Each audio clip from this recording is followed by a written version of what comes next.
Hello दोस्तों, स्वागत है आपका मेरे YouTube channel let's study with Poonam में, जिसमें हम जीके और जीएस के कई सारे टॉपिक के बारे में चर्चा करते हैं। इस श्रृंखला में आज हम बात करेंगे उत्तराखंड के बारे में। तो उत्तराखंड की उत्पत्ति और विकास का एक लंबा इतिहास रहा है, जो कुषाण, कुलीन, कनिष्क, समुद्रगुप्त, कटुरिया, पलाश, चंद्र और पवार जैसे महान सम्राटों को उजागर करता है। उत्तराखंड के इतिहास की बात करें तो यह कहा जा सकता है कि उत्तराखंड का उल्लेख कई पवित्र हिंदू धर्म ग्रंथों में मिलता है। लेकिन उत्तराखंड के इतिहास को गढ़वाल और कुमाऊं के इतिहास से अच्छी तरह समझा जा सकता है। यदि आप भी उत्तराखंड के इतिहास से रूबरू होना चाहते हैं तो आप सही जगह आए हैं, क्योंकि आज हम इस उल्लेख के माध्यम से आपको उत्तराखंड की हिस्ट्री के बारे में पूरी जानकारी अवगत कराएंगे। यदि आप उत्तराखंड की हिस्ट्री से अवगत कराएंगे। प्राचीन धर्म ग्रंथों में उत्तराखंड को केदारखंड, मानसखंड और हिमवंत के रूप से जाना जाता है। ऐसा कहा जाता है कि पांडव उत्तराखंड की भूमि पर आए थे और यहीं पर विश्व के सबसे बड़े महाकाव्य महाभारत और रामायण की रचना हुई थी। हालांकि प्राचीन शहरों में से एक होने के बावजूद यहाँ इतिहास के बारे में बहुत ज़्यादा जानकारी नहीं मिलती है, जबकि हिंदू धर्म के पुनरुत्थानवादी आदि शंकराचार्य के द्वारा बद्रीनाथ की स्थापना का उल्लेख मिलता है। उत्तराखंड के गढ़वाल क्षेत्र में स्थित फूलों की घाटी 87.50 किलोमीटर वर्ग क्षेत्र में फैली है। 1982 में यूनेस्को ने इसे राष्ट्रीय उद्यान घोषित किया। फूलों की घाटी बेहद ही खूबसूरत है। हिमाच्छादित पर्वतों से घिरी यह घाटी की सुंदरता देखते ही बनती है। फूलों की घाटी में 500 से अधिक फूलों की प्रजातियां देखने को मिलती हैं। बागवानी विशेषज्ञों और फूल प्रेमियों के लिए यह जगह स्वर्ग से कम नहीं है। फूलों की घाटी का वर्णन रामायण और महाभारत से भी मिलता है। धार्मिक मान्यताओं के अनुसार फूलों की घाटी ही वो स्थान है जहां हनुमान जी लक्ष्मण जी के प्राण बचाने के लिए संजीवनी बूटी लेने आए थे। स्थानीय लोगों के अनुसार फूलों की घाटी में परियां निवास करती हैं। परियों का निवास स्थान होने की वजह से लंबे समय तक यहाँ लोग जाने से कतराते थे। इस घाटी में उगने वाले फूलों से दवाइयाँ भी बनाई जाती हैं। 1931 में फ्रैंक स्मिथ और उनके साथी होल्डर्सवर्थ ने फूलों की घाटी की खोज की थी। आपको बता दें कि फ्रैंक एक ब्रिटिश पर्वतारोही थे। इसके बाद ये एक मशहूर पर्यटन स्थल बन गया। फूलों की घाटी को लेकर स्मिथ ने एक किताब भी लिखी है। इस किताब का नाम है वैली ऑफ फ्लावर्स।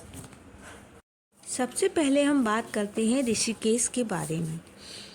तो हिमालय की पृष्ठभूमि में बसा और इसके बीच से बहती अछूती गंगा के साथ ऋषिकेश का प्राचीन शहर उत्तर भारत के प्रमुख पर्यटन और तीर्थ स्थलों में से एक है, जहां दुनिया भर के लोग शांति की तलाश में आते हैं।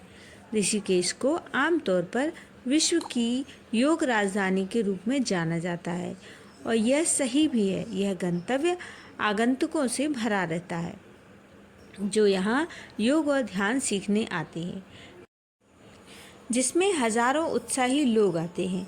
ऋषिकेश से जुड़ी कई किंवदंतियाँ हैं। ऐसा कहा जाता है कि ऋषिकेश का प्राचीन धर्म ग्रंथों, पुराणों, महाकाव्यों में उल्लेख मिलता है। ऐसा माना जाता है कि भगवान राम अपने भाइयों के साथ रावण को मारने के बाद तपस्या करने के लिए ऋषिकेश आए थे। ऋषिकेश की बीटल्स के साथ अपने संबंध के लिए भी जाना जाता है। ऋषिकेश को बीटल्स के साथ अपने संबंध के लिए भी जाना जाता है। फरवरी 1968 में प्रसिद्ध अंग्रेजी रॉक बैंड के सदस्यों ने महर्षि महेश योगी के आश्रम का दौरा किया ताकि वे पारलौकिक ध्यान सीख सकें। बैंड ने महर्षि के आश्रम में अपने समय के दौरान लगभग 48 गाने बनाए, जिनमें से कई वाइट एल्बम में दिखाई देते हैं। ऋषिकेश में अनेक कैफे गंगा नदी की पूजन अर्चन के लिए गंगा आरती जैसे अनुष्ठान किए जाते हैं, जिनका शहर में भव्य रूप से आयोजन होता है।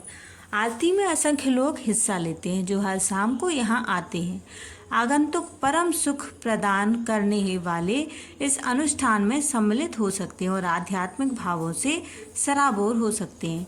वे नदी पर तैरते सैकड़ों दियों के सुंदर परिदृश्य का भरपूर आनंद उठा लेते हैं। गंगा आरती देखने के लिए परमार्थ निकेतन आश्रम सबसे प्रसिद्ध गंतव्य है। यह आरती का आरंभ पुजारी वैदिक मंत्रोच्चार और भजनों के साथ करते हैं। ऋषिकेश में त्रिवेणी घाट गंगा आरती, जो महा आरती कहलाती है, के लिए प्रसिद्ध है। अब हम बात करेंगे देहरादून के बारे में। देहरादून दो नामों से मिलकर बनता है, देहरा और दून। देहरा शब्द का अर्थ निवास स्थान या डेरा है और दून का अर्थ द्रोण या पर्वत घाटी है। माना जाता है कि द्वापर युग में गुरु द्रोणाचार्य ने द्वारा गांव के पास देहरादून शहर के से 19 किलोमीटर पूर्व में देवदार पर्वत पर तप किया था। इसी कारण यह घाटी द्रोणाश्रम कहलाती है। जिला देहरादून उत्तराखंड राज्य की राजधानी है। आसपास के राज्यों से लोग यहाँ घूमने आते हैं और बड़ी संख्या में शिक्षा ग्रहण करने भी आते हैं। वैसे तो यहाँ पर 35 से ज़्यादा कॉलेज और स्कूल हैं, लेकिन कुछ कॉलेज और विश्वविद्यालय ऐसे हैं जिनकी चर्चा दूर दूर तक के राज्यों में होती है। इस साल 2000 में उत्तर प्रदेश से अलग होकर बने उत्तरांचल की अस्थायी राजधानी देहरादून है। राजधानी बनने के बाद इस शहर का दायरा निरंतर बढ़ रहा है। देवभूमि उत्तराखंड की राजधानी देहरादून भारत का प्रसिद्ध पर्वतीय पर्यटन स्थल है। देहरादून पूर्व में गंगा से लेकर पश्चिम में यमुना नदी तक फैला हुआ है। देहरादून उत्तराखंड राज्य में स्थित है। इसकी स्थापना सन 1699 में हुई थी। यहाँ आवासीय इलाकों के नाम Dharampur, red cross, Premnagar, Indira Nagar, Basant Vihar, THDC colony आदि हैं। अब हम बात करते हैं उत्तराखंड में स्थित नैनीताल के बारे में। उत्तराखंड का नैनीताल जिला अपनी वादियों और झीलों के लिए काफ़ी मशहूर है। साल भर यहाँ पर्यटकों की आवाजाही देखने को मिलती है। नैनीताल की खूबसूरती और ठंडी हवाएं सैलानियों को अपनी ओर खींच लेती हैं। कहा जाता है कि एक समय पर नैनीताल के आसपास 60 से भी ज़्यादा झीलें और कुएं हुआ करते थे। हालांकि अब इनमें से काफ़ी झीलें अपना अस्तित्व खो चुकी हैं, लेकिन क्या आप नैनीताल निवासी इतिहासकार डॉक्टर अजय रावत बताते हैं कि साल 1841 में पीटर बैरन ने नैनीताल की खोज की और इस खूबसूरत शहर के बारे में दुनिया को बताया। इसके बाद यहाँ बसाहट शुरू हुई। साल 1862 में नैनीताल को नॉर्थ वेस्टर्न प्रोविंस की ग्रीष्मकालीन राजधानी घोषित किया गया। साथ ही इसे छोटी विलायत का दर्जा भी प्राप्त हुआ।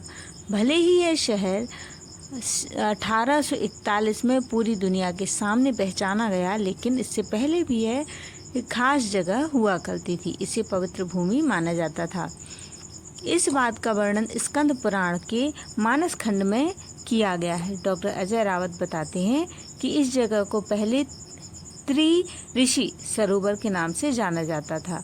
अत्रि, पुलस्त्य और पुलह नाम के 3 ऋषियों ने यहाँ पर तपस्या की थी। तो दोस्तों, इस वीडियो में हमने उत्तराखंड के कुछ प्रमुख स्थलों के बारे में जानने की कोशिश की है।